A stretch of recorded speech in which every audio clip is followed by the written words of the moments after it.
Welcome back to Reynolds Runabouts, everybody. I'm Jeffrey Reynolds, and in this episode, I'm going to talk about how I've been repairing all of the parts to the interior of the boat and some exterior that needed just fixing because they were cracked, the parts were completely rotten, or parts of the parts were missing that I had to replicate, using epoxy to do some filling, but also to give it more strength.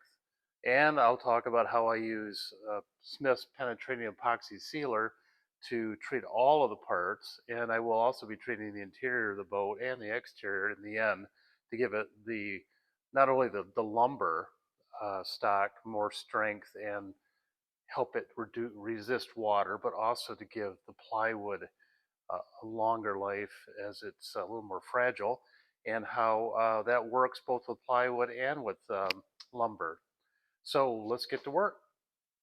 One of the things about this boat is that there's a few parts, largely in the floor area, meaning things that were connected to the plywood floor that the passengers would stand on. Some of them are missing, and the floor is gone entirely. There's not one piece left. I'm assuming it was either thrown out or rotted out. One of the things missing is on the back of or I should say the front cockpit, where your feet are on an incline like in an automobile called a footrest. That has two supports, and one of those is missing. I don't even remember, something like that. Anyway, so what I did, I went in and I got a piece of stock that is close to this. I'm not sure exactly what it is, probably 1.25 inches. I don't have anything right on that, but I do have something close. It's a block I had made, or a block I had ordered when I did a rub rail on another boat. So I do have something. So what I'm gonna pattern this exactly, because they are, even the bevels are the same. So I'm gonna go ahead and cut this out on my bandsaw, and then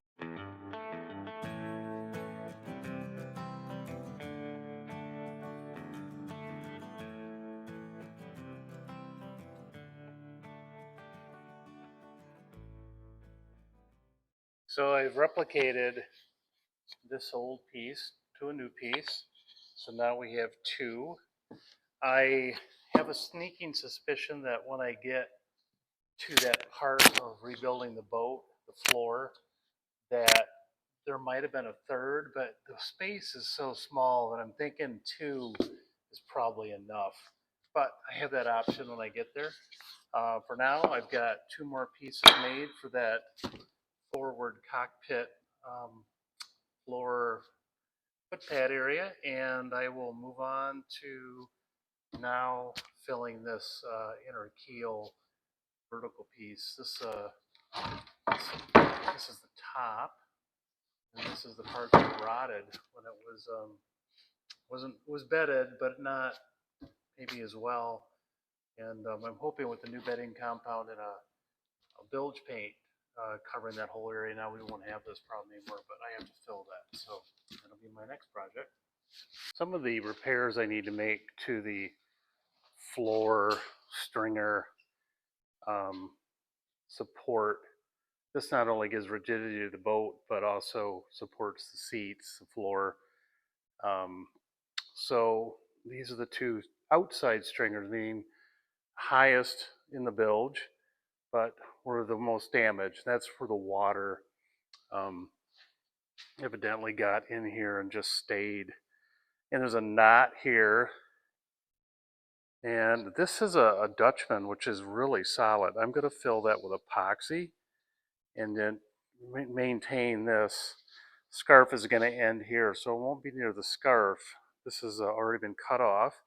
So what I did was an idea. This part right here is the bad part. I took it up 2 feet. And here's my 1 foot scarf.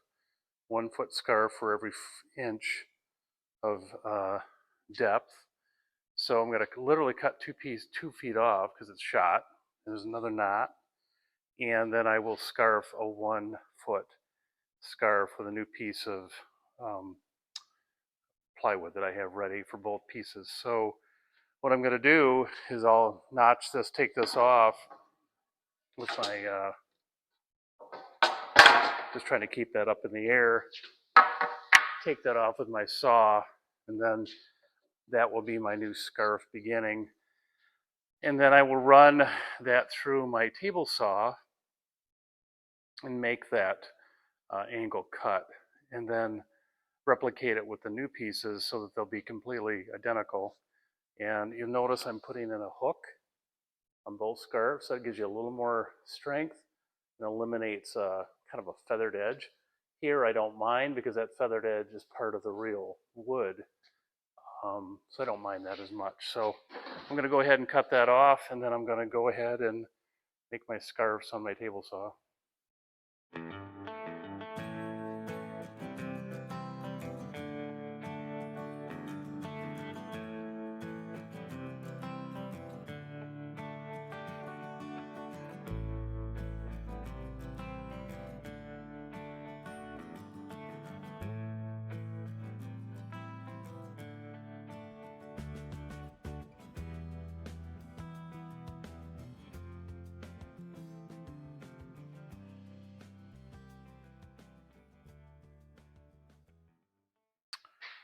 Well, that's the end of that half lap joint work. I was going to do an angled scarf, but I decided to just do a half lap. It was easier to have me run that on my bandsaw right down the middle of each plank, both the original and the piece that I'm scarfing in. And then I ran that with the bandsaw, and then you saw I was finishing up with a Japanese pole saw. I used the rip side, which allowed me to get right down in there where I could see it and complete that. And then I finished it off with a Japanese pole saw for the cross grain, which allowed me to get a nice crisp joint. So I really enjoy having those in my toolbox. And so now I'm going to, and you saw me finish up with the Makita belt sander. I have several belt sanders, but that one is really nice because it's really controllable and a lot less dust. So I just did that to get this fair. It's with 40 grit, so I left a lot of hair in here. So now I'm ready to go ahead and put the epoxy on this. I have my epoxy unthickened ready, and I'm just going to go ahead and get that joint nice and saturated so we know that anything that lays on top of this will bind and become the glue and not get soaked into the wood. Now, I took off a foot off one and 2 feet off another one that was really bad, had a knot in it. So that was really dry stuff. Don't worry about getting it up on top here. So I want to make sure it's dry wood. So I'm going to make sure it's really full of epoxy. And then I have my my new piece. Even maybe it's a little newer wood. Some of the newer wood isn't as dense, so I have to be careful not to. You can just tell by the colors how much this is much heavier than this. This is not bad on my part, but certainly not original. Even the stuff I cut, I keep around because I can always use tiny pieces for Dutchman and other graving pieces when I need to. So what I'm going to do is get these both going, and I'll watch them, and I'll do the other piece, and then I'll put my mask on and my 404 thickening high density adhesive filter. You can get that in TotalBoat as well. I had a can of the West system from another job, so that's what I'm using today. And I'll get this one saturated, and then we'll go ahead and put the glue on, thickened epoxy, and put these joints together. I've added the 404 adhesive, not almost peanut butter, but not exactly. I want it to be very close. I've been watching my joints. All of the epoxy seems to be standing where it belongs, no dry spots. Now I'm going to go ahead and just put that right on top, making sure that this lap joint gets lots of thickened epoxy. This will not only fill in, again, the small divots and maybe valleys that were left. You know, it's hard to get a scarf completely flat. You could do it with a power planer. You can also do it with people set up router jigs. I've seen them do that. I'm using a lap joint because I can. An angled scarf joint for plywood, because it's so thin, is recommended. But this, because I have just as much surface, meaning the flat mostly, but I'm also eliminating an end grain joint that a feathered joint would have left.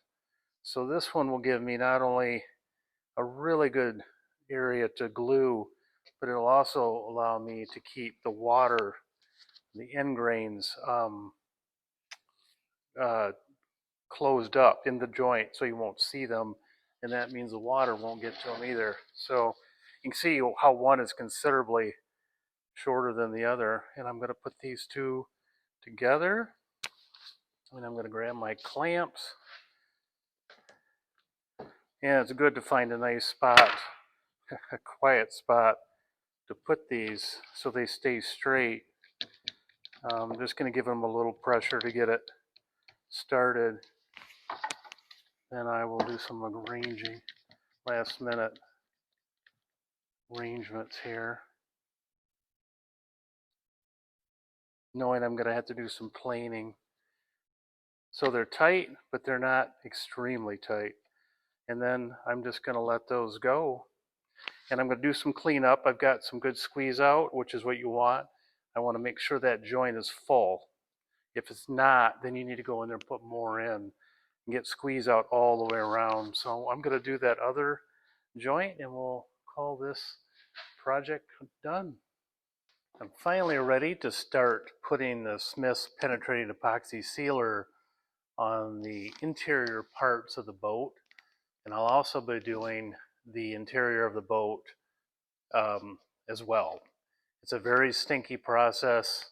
I've been waiting to do it all in one big fell swoop, and this is the time to start doing it. So, like I said before, I did a small patch, or I did the buildup of the inside of the transom area, and I soaked the molded plywood first. It helps, especially with plywood that's loose or fragile. If it's loose, usually take it off. If it's fragile, this will, it's a thin epoxy that bonds that back to the molded plywood hull.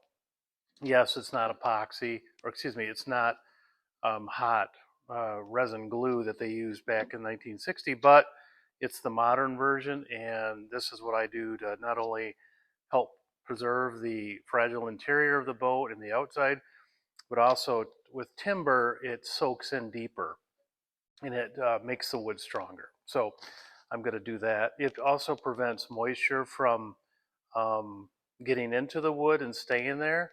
It helps repel it, but it also maintains a little flexibility so the wood can expand and contract and still not, like if it was covered in epoxy, it would crack or could crack. Unless it was completely encapsulated, dry, then you've got, you know, the envelope is sealed. Mine, I'm going to seal it to help prevent water intrusion, give it some more structural strength.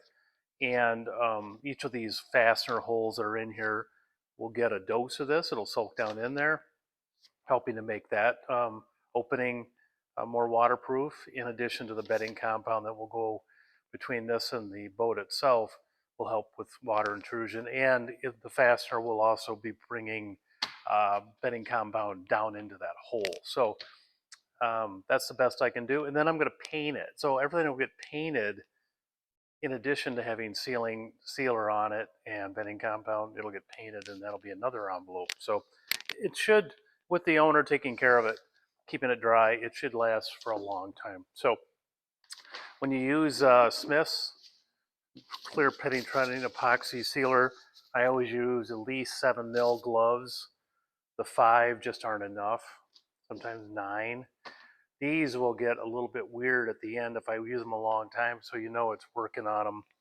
The stuff really smells.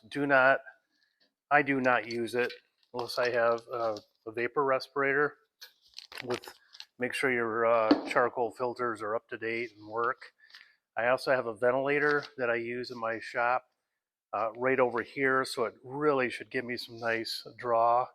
I'll even open up my one door a little bit so that I'm getting great fresh air coming in. And when I do the haul, it's really going to be stinky, so there's so much surface area. It's just something I have to do, but on I go. So I'm going to put on my safety gear, mix this up. This Smith's is a 1-in-1, so I use a 12-ounce cup just because it's small enough. If I do spill it, it's not horrible. You can use larger. Just it's 1-in-1, a 6-to-6 in this case, and I'll mix that up, and it'll be gone before it even gets close to hardening up or sticky. So I never worry about that. So back to work.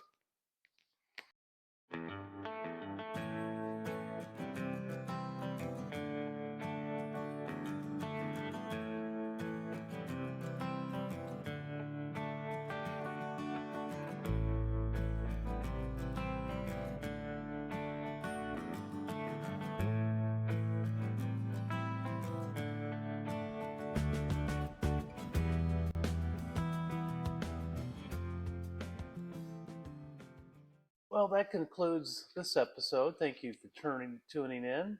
Um, as you can see, I'm starting to put the parts back in the boat, and that'll be the next episode. How not only did I put the floor structure back together with bedding compound and new fasteners, but also how I've been putting the parts back on the sides of the boat that give it structural integrity. So thank you for tuning in. I hope you're enjoying the series.